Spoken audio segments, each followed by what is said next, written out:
काय तू माझ्या नड दाबायची अवस्था निर्माण झाल्यावर मी कळा घेणार नाही का? अरे मी स्त्रीवादी घरातली नारा. गड्याला कुठं आकळायचं आणि कसं आकळायचं हे माझ्या घरातून शिकलेलं आहे आम्हाला, कळलं का? त्याच्यामुळे नाद महा नाही करायचा.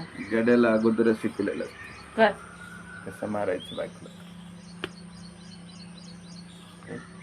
त्याच्याला तुमच्या लई नुकसान होते.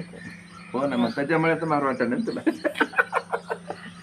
टिकत नाही तर बायकोला जर टिकवायचं असेल ना तिला तिच्यावर हिंसाचार नाही करायचा.